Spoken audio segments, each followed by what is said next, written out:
Hello student, this is lecture 41 based on the 5th unit for the subject VLSI design. And in this lecture we are going to discuss about this adiabatic logic circuits. Okay. So, before discussing about this adiabatic logic circuit, I discuss why we are going towards to these adiabatic logic circuits. Okay. So, the term adiabatic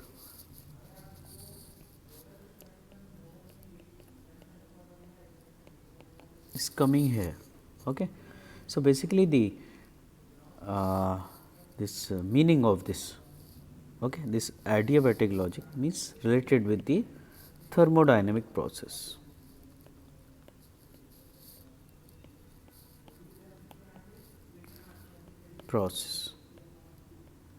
Okay. So, thermodynamic process that have no energy exchange with the environment. Okay. So, in other words you can say no energy loss in the form of dissipated heat. Okay.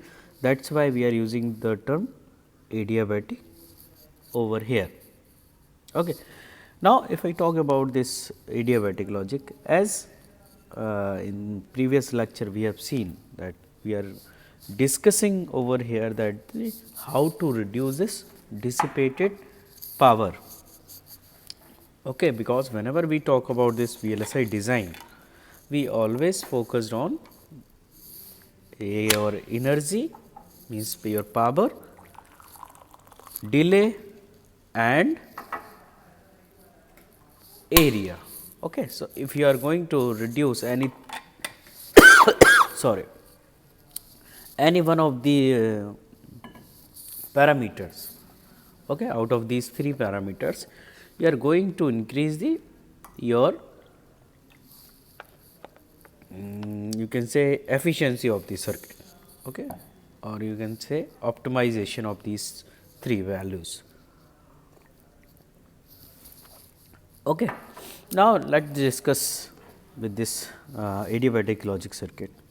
So, in previous lecture we have seen this that whenever we are going to charge or discharge the capacitance, because we know when we charge the load capacitor, okay, in previous lecture we have seen, let us see, you have not this, let us see, we have this pull up network over here, pull down network over here. So, pull up network, pull down network, and you are giving the input over here and you are taking the output from here. This is connected to VDD and this is connected to ground, and here is your load capacitor. Okay. So, let us see, this is the CL value. What will happen in the case of this charging? Okay. So, what will happen? This charging of capacitor from this path. So, in that case, okay, we have already discussed the supply, okay, that is energy is E supply, nothing less C load VDD square. Okay, when we are this output node voltage, okay, is going to from 0 to VDD transition. Okay. So, if I talk about the how much charge is stored in this capacitor, so we know Q equal to C load into VDD, and the energy stored in this capacitor is C load VDD square, and this is the energy, these are this is drawn from this power supply. Okay. Now, in other words, charging the output node capacitance to the voltage level VDD means that the end of the transition, and the amount stored energy is the output node, that is E store, this that is the E supply, and now E store, how much energy stored in your capacitor, that is just C load VDD square by 2. Okay, so we have seen the derivation of this. Okay, how much energy stored in the capacitor.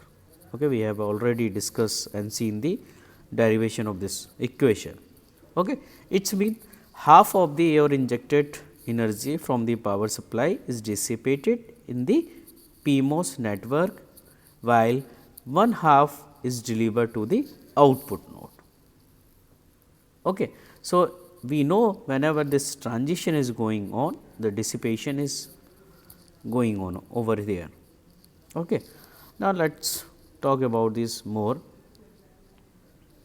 To reduce the dissipation, okay, the circuit designer can minimize the switching event, because we have seen this in previous lecture. Okay. If you are going to reduce your switching activity, okay, you can reduce the power dissipation.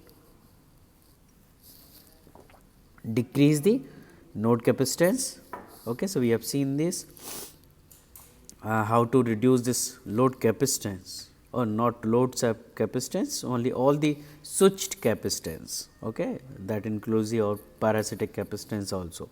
So, if you are going to reduce your this switched capacitance, you can easily decrease the your switching activity, and after that you can easily decrease the your power dissipation.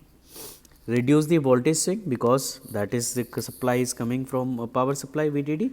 So, if you are going to reduce your voltage swing, ultimately you can reduce the your power dissipation, or apply a combination of these methods, whatever means your switching event, decrease node capacitance and voltage swing. So, you can apply one of them or combination of all of them. Sorry. So, at all these cases, the energy drawn from the power supply is used only once before being dissipated. Okay. To increase the energy efficiency of logic circuit, other measure can be introduced for recycling the energy drawn from the power supply. So, the term is adiabatic is coming, we are specifically using when we are introducing the term recycling of the energy drawn from the power supply. Okay. And when we apply these techniques and design with the help of the circuit, this is called the adiabatic logic circuits. Okay. So, this is a small introduction about the adiabatic circuits.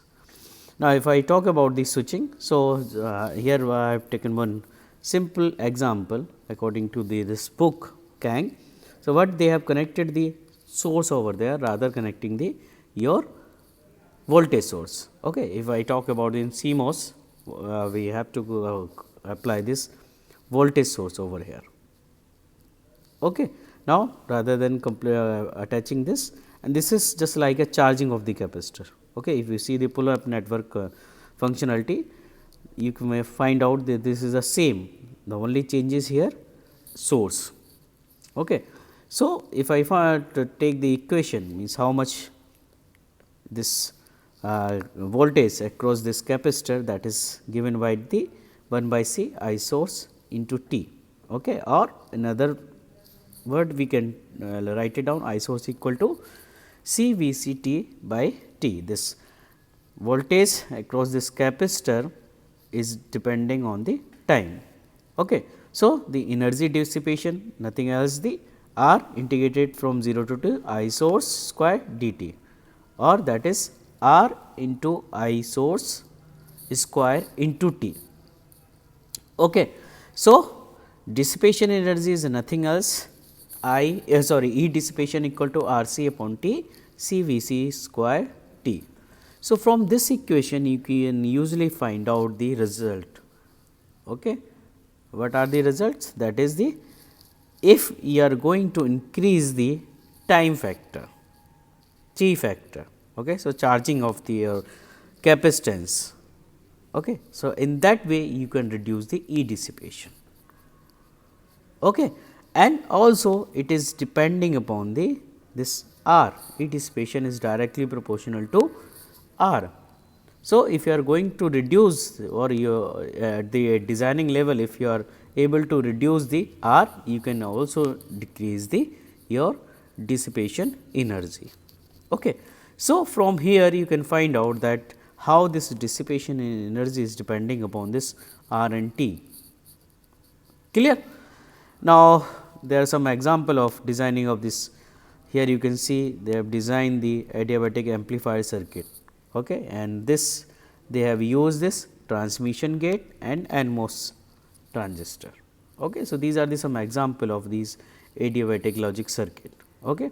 Here they are using input x and y, okay, and also at the output they are getting its complementary, okay, x bar, y bar.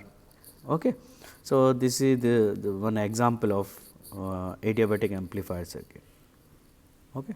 So, thank you student, this is all the introduction about the adiabatic logic. Okay. So, you have to note it down, or you have to remember this whenever we are going to talk about this adiabatic logics, means there is some thermodynamic processes over there, or how you are going to reuse your the energy dissipation, whatever energy you are dissipating, how you are going to reuse this. So, you have for this you have to design some logic circuit with the help of these all the three things at the three level you can design, okay, as I discussed before, that you can use the to minimize the switching event, node capacitance and voltage switch. Okay. So, with the help of these you can design these logic circuits, and these logic circuits are called adiabatic logic circuits. Okay. So, thank you students.